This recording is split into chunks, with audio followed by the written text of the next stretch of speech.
there is a life force within us that is split from the one God energy force, and we are split individuations of that whole.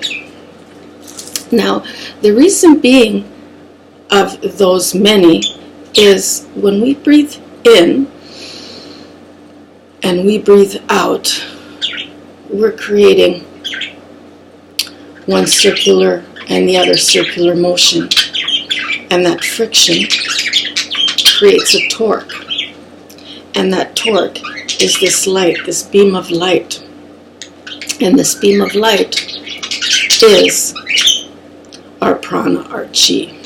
Okay. And then that from that spark and that breath, first breath, we have our heart. That is when we start thinking, that thinking mind, and have that as a priority over our feelings, the nervous system, what it takes in, how we feel, what we're experiencing.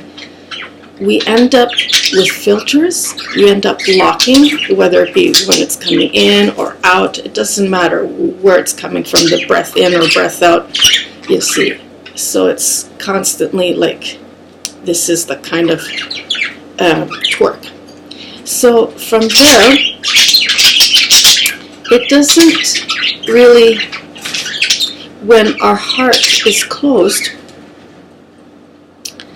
and our senses are kind of filtered or kind of numbed down through our thoughts that make us believe things to suppress and control our feelings, and no, even though this feels this way, I feel I need to do this, but my mind says, you're crazy, you can't do that, it just doesn't make sense. That's, so those are conflicts. I've been in situations like this before, and I can honestly say, something that didn't make any sense at all, and, doing the right thing was going against my heart. That was saying, look, move in with your mother. But that doesn't make sense. Okay, things like that. Okay, so when our heart is open and it rules over the mind, first and foremost, and we go with our heart rather than our thinking brain, we're still closed in a sense that we're not enlightened, we're still asleep. But this is the key to enlightenment. So what happens is that expands when our heart is open. This field, this torque, expands this way. And it creates this is a frequency. So we're not just receptors, but we're transmitters. In radiance.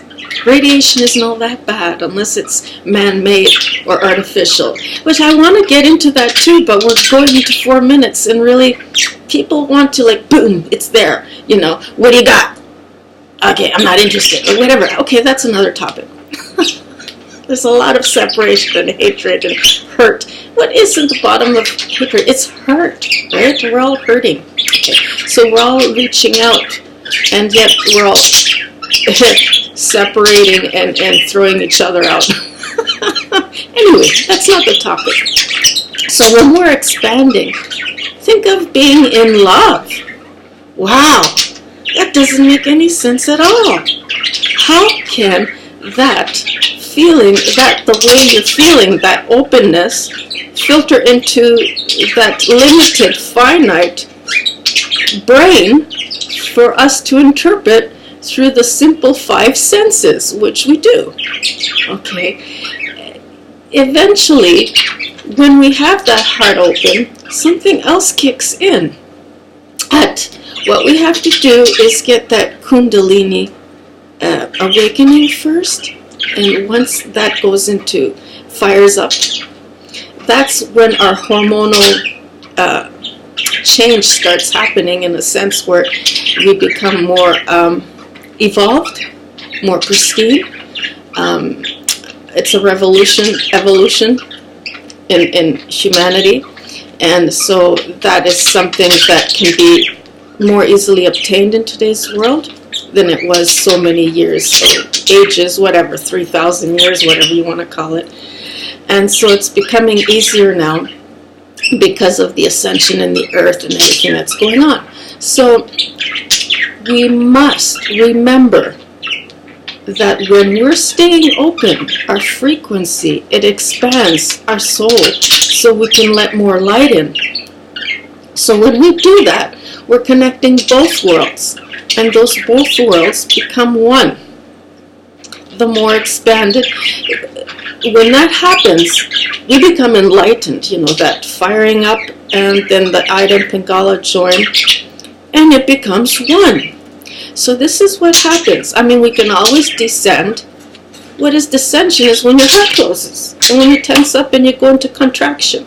I mean, you can do that with intention. Eventually, we can learn to do that from a higher state of being, and create realities, and create, the matrices, the physical, what it is I want to attract, and things like that. We can do that with intention.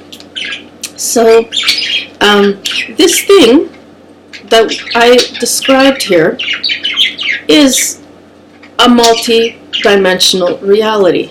Okay, you don't have to shut on, shut off, shut on, shut off. Once you do shut off from one into the other, I mean, you can be omnipresent too.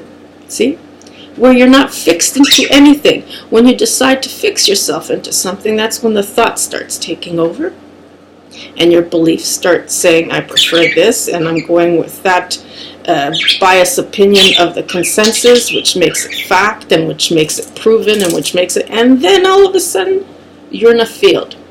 You're in a field, you're in a reality, you're in a fixed reality where it's physical, you can touch it and everything. What all is this physical is one density into another density, and the space in between, and that's your reality, that's the world. That's what it is. And these reflections, right? These reflections, because they're separated. It's separated, and then it goes more into separation and more into separation through the filters of the mind and what it believes, because then it becomes what I believe, what I think, I make happen because I convince my feelings, my senses to perceive in that way. Change your perspective, right? And so this is what happens. So I wanted to get into artificial intelligence and to cloning, and so it's 8 minutes. How do I guess I have to make a part 2 on this out of the blue. It's like I'm like promoting, no, I'm not promoting beer, but I just like blue because I'm in the blue background, and that's what I'm indicating. And so that's part 1, and part 2 hopefully won't take as long of your time, your so valuable, precious time that you know. Okay. If this resonates with you, stay tuned for more, part 2.